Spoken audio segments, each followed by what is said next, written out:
विश्वकर्मा जयंती।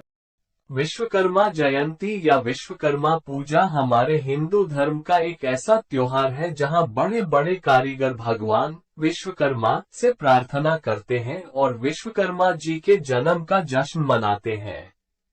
कहा जाता है कि हिंदू भगवान ब्रह्मा के पुत्र विश्वकर्मा ने पूरे ब्रह्मांड का निर्माण किया था।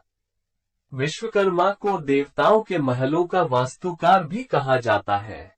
विश्वकर्मा जी के 4 हाथ होते हैं, वो मुकुट पहनते हैं और सोने के आभूषणों से लदे होते हैं। भगवान विश्वकर्मा अपने हाथों में एक पानी का बर्तन, एक किताब, एक रस्सी और एक औजार रखते हैं। विश्वकर्मा जी हिंदू देवता और देवताओं के वास्तुकार हैं। उन्होंने महलों, विमानों और देवताओं के दिव्य हथियारों का भी निर्माण किया है। वह ब्रह्मांड के भी वास्तुकार हैं। उन्होंने ही भगवान शिव का त्रिशूल और विष्णु भगवान का सुदर्शन चक्र तैयार किया था। यही वजह है कि सभी इंजीनियर और तकनीकी क्षेत्र से जुड़े लोग विश्वकर्मा जी को अपना भगवान मानते हैं और हर साल विश्वकर्मा जयंती पर उनकी पूजा करते हैं। उन्हें समर्पित विश्वकर्मा पुराण नामक एक पुराण है जिसमें उन्हें भगवान ब्रह्मा, भगवान विष्णु और भगवान शिव के अस्त्र, सशस्त्र और महलों का निर्माता माना जाता है। कन्या संक्रांति पर हिंदू उनका जन्मदिन मनाते हैं जो हर साल सितंबर के महीने में आती है। विश्वकर्मा शब्द 2 शब्दों से मिलकर बना है, अर्थात विश्व संसार या ब्रह्मांड और कर्म निर्माता। इसलिए विश्वकर्मा शब्द का अर्थ है दुनिया का निर्माता, यानी कि दुनिया का निर्माण करने वाला।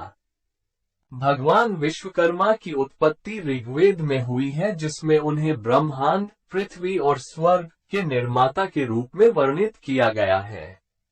भगवान विष्णु और शिवलिंगम की नाभि से उत्पन्न भगवान ब्रह्मा की अवधारणाएं विश्वकर्मण सूक्त पर आधारित हैं। लेकिन कुछ विद्वानों का मानना है कि ऋग्वेद में विश्वकर्मण विभिन्न देवताओं के लिए एक विशेषता है, न कि एक व्यक्ति। ये सर्वोच्च भगवान ब्रह्मा का भी एक प्रतीक है। इसलिए वेदों में विश्वकर्मा नाम का कोई देवता नहीं है, बल्कि वह एक पौराणिक देवता है। भगवान विश्वकर्मा ने अपने भव्य और सुरक्षित महलों के साथ देवताओं के उड़ने वाले रथों का निर्माण भी किया था। कहा जाता है कि भगवान विश्वकर्मा ने वज्र का निर्माण किया था, जो भगवान इंद्र का हथियार है। वज्र को ऋषि दधीची और अज्ञेयस्त्र की हड्डियों से बनाया गया है। भगवान कृष्ण का सुदर्शन चक्र उनकी शक्तिशाली रचनाओं में से एक था। उनके नाम से एक अलग हिंदू समुदाय है जो दावा करते हैं कि वे उनके वंशज हैं। इसमें 5 मुख्य उप समूह होते हैं, अर्थात बढ़ई, लोहार, कांसे का काम करने वाले लोहार। विश्वकर्मा जी के द्वारा किए गए कार्य। देवताओं के हथियारों का निर्माण। विश्वकर्मा जी ने देवताओं के हथियारों का निर्माण किया था।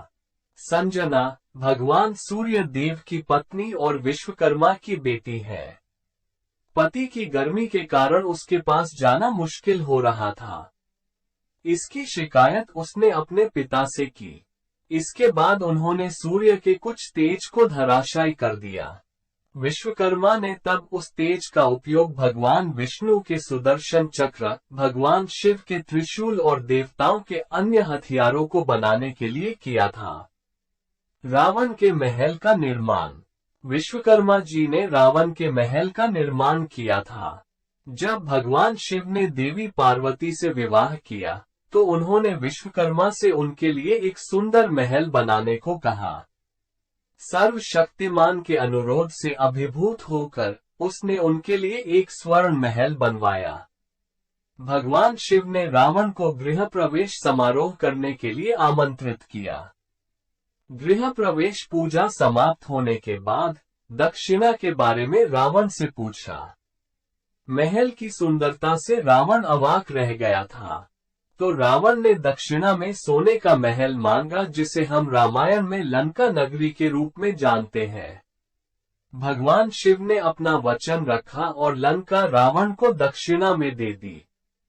एक अन्य संस्करण में भगवान शिव ने रावण के पिता पुलत्स्य को समारोह की अध्यक्षता करने के लिए आमंत्रित किया और उन्हें दक्षिणा के रूप में स्वर्ण महल दिया। उसने कुबेर को दिया।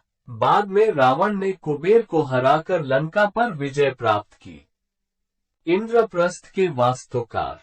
महाभारत में पांडवों के घर इंद्रप्रस्थ का शहर भगवान विश्वकर्मा द्वारा बनाया गया था। किंवदंती है कि इंद्रप्रस्थ की स्थापत्य चमत्कार और सुंदरता तुलना से परे थी। महल के फर्श इस तरह बनाए गए थे कि उसमें पानी जैसा प्रतिबिंब था और महल के ताल और अन्य जल निकायों ऐसे भ्रमित करते थे उनमें पानी नहीं है। दुर्योधन ने एक पानी के ऐसे निकाय को एक सपाट सतह समझ लिया और पानी में गिर गया। इसे देख द्रौपदी अपनी हंसी को नियंत्रित नहीं कर पाए और ताना मारकर दुर्योधन को आग बबूला कर दिया कि अंधे का पुत्र अंधा होता है। अपना अपमान देखकर दुर्योधन क्रोधित हो गया और प्रतिशोध की आग में जलने लगा। यही मुख्य कारण था जिसके कारण महाभारत का युद्ध हुआ। कृष्ण की द्वारका का निर्माण विश्वकर्मा द्वारा किया गया।